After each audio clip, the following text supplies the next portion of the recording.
My girlfriend Rose and I have been together for 4 years and she's 5 months pregnant with our first child. My mum seemed to like Rose, or at the very least tolerate her, but after we announced that we were expecting, something switched in her. She's become extremely rude and disrespectful towards my girlfriend. She makes passive-aggressive comments at every chance she gets. I've had to take a step back from my mother until she fixes her behaviour. Rose had visited her family who lived far out of town. It was a very last-minute trip and she drove herself to the destination and back. Unfortunately, at around 6 p.m. her car broke down and she was forced to pull over.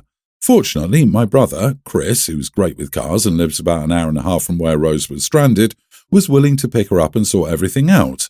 I was out of the country, so I'm grateful that my brother sorted everything out for her. Chris moved back in with my mum about a year ago. The situation wasn't the best, especially considering the tension between Rose and my mum that existed for no particular reason, but I hoped that my mum could put her pettiness aside for at least a night. It was too late for Chris to drive Rose back home, so my brother told her that he would drive her back tomorrow morning, an arrangement that my mum seems not to like, but one that she managed to keep her mouth shut about, my girlfriend tells me. Rose helps prepare dinner, wash up, and actually engage in a decent conversation with my mum for the first time in ages. However, they mostly avoid each other. Chris goes to bed earlier, leaving my mum and Rose. My mum lives in a 2-bedroom apartment, and since both bedrooms were taken, Rose assumed that she'd be sleeping on the couch. She apparently thought wrong. My mum gives Rose the thinnest blanket ever and screams at her, telling her that she must sleep on the floor to not ruin her couch. She tells Rose to make do with the pillows on the couch and the blanket that provides zero warmth. Rose thought about protesting but ultimately decided against it. According to Rose, my mum kept opening her door to check if she was sleeping on the couch, so she couldn't even try to sleep on the couch. At 5 a.m, Chris found Rose on the floor and let her sleep on his bed. He ended up telling me but told me not to make a big fuss out of it. I did the exact opposite. I called my mum very angry and told her that she was disrespecting her so badly. She tried to defend herself by saying that she didn't harm the baby and it's okay for pregnant women to sleep on the floor, but I refused to hear any of it. Chris agreed with me but told me that I shouldn't make it a fight. I feel like I'm losing my mind. Am I the idiot? Pregnant or not, who makes a guest sleep on the floor to not ruin the couch and claims pregnant women can sleep on the floor? Yeah, they can, but should they? Or anyone, in fact, when there's a couch available. Not the idiot, but I would limit your mother from seeing the baby. She shouldn't see the kid unless she can respect the mother. My grandma used to make us sleep on the floor when we visited, despite having plenty of couches and an extra bed. She reasoned that we could start our periods at any time and didn't want her furniture ruined. Right? Was she expecting her to give birth in the night or something? This is beyond cruel. At best, she was trying to make the daughter-in-law as uncomfortable as possible. At first, she was trying to make her lose the baby. OP's mother needs to be cut off until she apologizes and changes her behavior. Wow, who makes a pregnant woman sleep on the floor? Your mum is a special type of evil and has some sort of grudge that she needs to get over quickly. Poor Rose, have you asked her what she wants out of this? She seems chill. Maybe go no contact with your mother until she properly apologizes to Rose. No passive-aggressive, sorry if I made you feel BS, gets therapy and changes how she treats Rose. Right, and you need to have a chat with Bro too. It is a big deal, hence him moving Rose and telling you. Warn him that this will be the treatment his SO will be getting too. I wonder if the mother is one of those who gets upsetty spaghetti about having children out of wedlock. It was fine as a boyfriend-girlfriend, but once that baby came along, suddenly it was a no-go. Since she can't take it out on her son, the girlfriend is obviously the issue. I'm non-binary 20 with an androgynous appearance. Basically, I look like both genders. I have a beard and I wear women's clothes. I rarely wear men's clothes. I wear a beard because I think it's beautiful and it's a promise. My best friend Ellie, 22 female, is engaged to John. The two of us don't have the best relationship, as I've heard from others that he talks badly about my appearance behind my back, but we converse normally when I'm out with them. It's been 2 years since he asked her to marry him, and in 4 months it will finally be the ceremony. I was invited to the wedding and to be maid of honour. So Ellie was weird this week with me, and when I asked her if something had happened, she asked that we go out for coffee. I'm going to summarise in parts what a great monologue it was, until she stopped and knew my answer. Well, you know John's parents are super conservative and they're paying for the wedding, So John and I would like to ask if you could choose a gender at the wedding, like shaving your beard and wearing women's clothes or men's suits.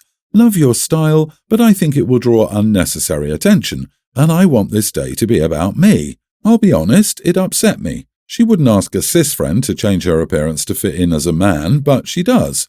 I even understand this might draw attention, but in 15 years of friendship she never brought it up, and we always had a heartfelt friendship. I replied, Ellie, I understand, but you're asking me to give up my look, something I took years to get and finally love myself. It just... And she said, do you mind then just showing up at the party? That makes it easier. I was in shock, and when I saw that it was serious, I said, a best friend wouldn't ask for this kind of thing. I left. I've been receiving messages from mutual friends saying that I was very sensitive and that it was a reasonable request. However, our parents are pressuring me as it is an important date. I don't think it's a reasonable request. I won't be comfortable at the wedding being something I've never been. Still, all this pressure makes me question.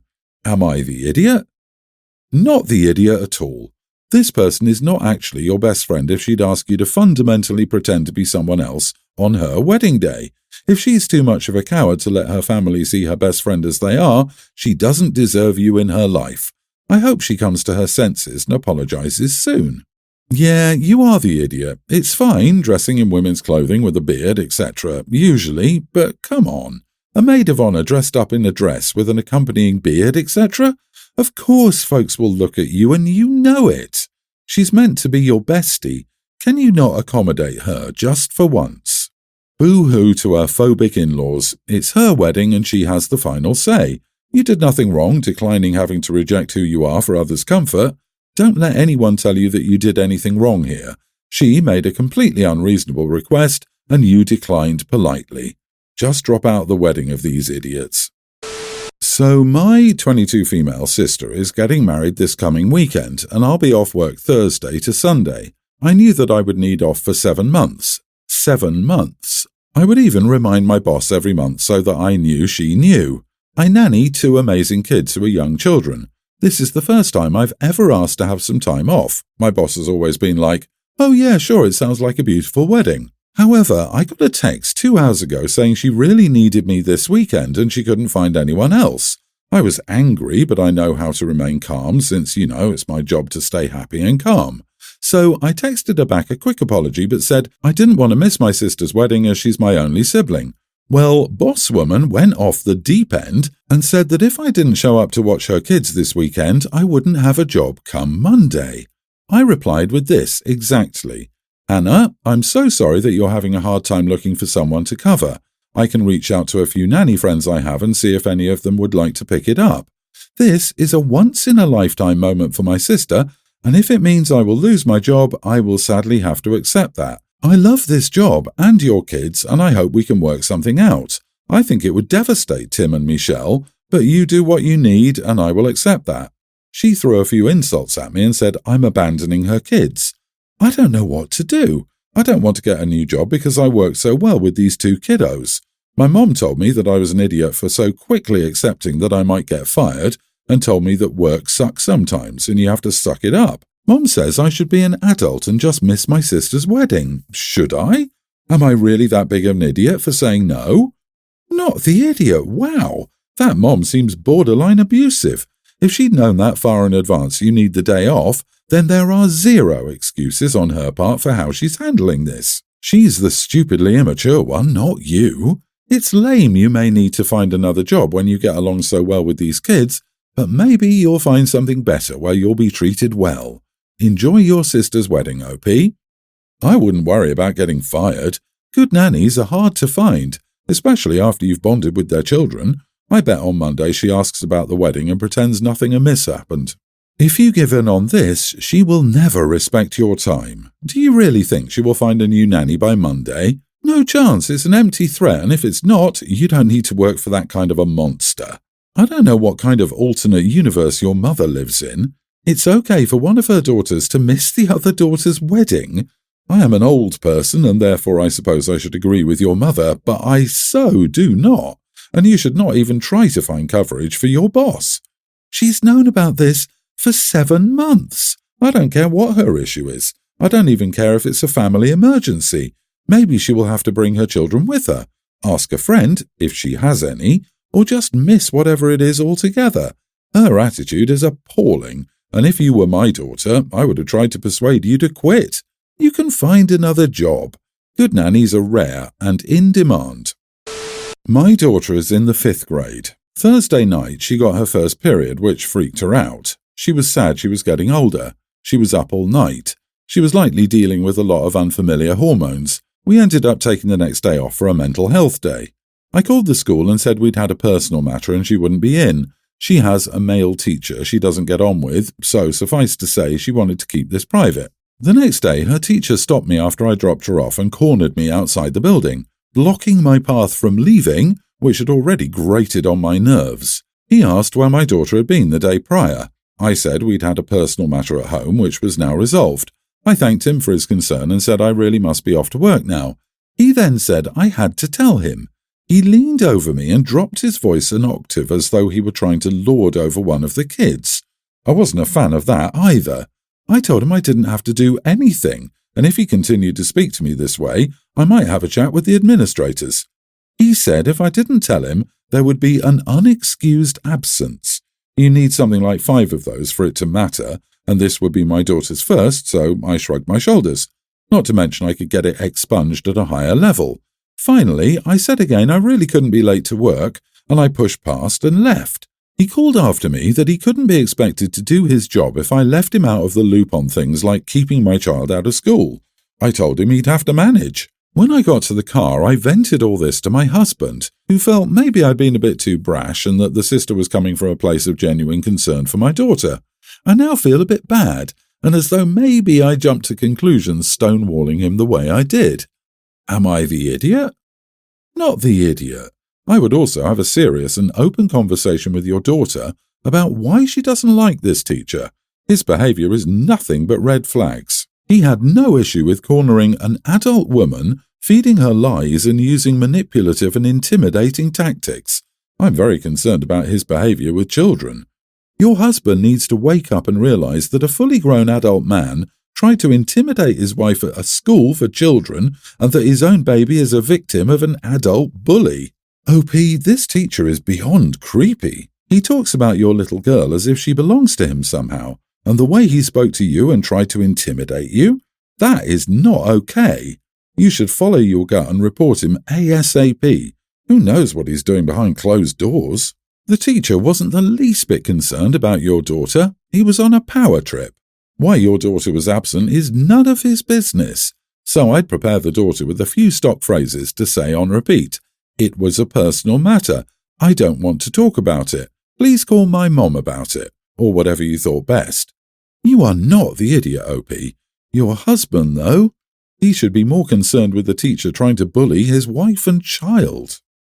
My daughter, Teen, has always been good at saving. Because of this, her dad, 44, and I, 38 female, give her money each month to save up. I give her £100 a month, and her dad gives her £50. I was planning on changing the money I gave her down to £50 because I recently bought a really nice car and the fuel on it is now too much. She wasn't impressed by this, but she said it was fine because at least she was still getting some money. Since then, I've forgotten to reduce the money, so she still gets £100 a month. She opened a savings bank account where she couldn't get her money until she was 18 to save all this money. Recently, her nan and granddad on my side have passed away.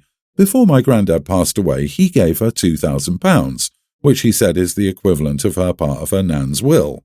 Our bank has very strange opening times, meaning that she was always at school when the bank was open, giving her no time to put the money in. She then had to take a day off school to go to her nan's funeral, so she decided to go to the bank to deposit the money in the morning. Just before she left, I realized that I needed to pay an expense for the funeral that day, but I had no cash, so I asked her if I could borrow £200 of her money and then pay her back when I next went to the cash machine. She lent it to me and then I put the £1,800 in the bank. Today, she came home from a friend's house and asked her dad and me if she could get some money out of the bank to buy a new phone. We said yes, of course, but she might not have enough as she wanted £300. She went to get her bank books and check, and she had just enough and told me that I owed her £200 because I took £200 to pay for a funeral cost. I looked at her with a strange look, then remembered what she meant. I told her that I'd already paid her back the money with the monthly payments I gave her. She told me that the money doesn't count because I would have paid that anyway, even if I hadn't had the £200. I reminded her that I'd planned to reduce the payments due to my new car anyway and haven't yet. She got so mad at me and stormed off. As she stormed off, I told her she was being ungrateful, and she told me that I was robbing her of her inheritance money, which I'm going to get loads of anyway. So what do you think? Am I the idiot? You are the idiot. You borrowed £200, and it's not on your daughter to remind you to change the allowance you're providing her. You're changing the game after establishing it. Pay her back, reduce the allowance, and apologize for your behavior. Also, changing the allowance because you bought a flashier car is a stupid move. You are the idiot, dude. You literally mentioned you borrowed the money. It wasn't yours to keep. Her dead grandparents left her that money. You lied. You told her you'd pay her back and then changed your mind. She's right that you stole her inheritance. If this was an adult friend, you'd know you were in the wrong, but you think since it's a child, you can bully her out of it. You never paid back the money. You said you were going to lower her allowance because of your own poor budgeting, never did, and then decided that you'd do it retroactively, so you didn't have to pay her back. You are the idiot, and you know you are.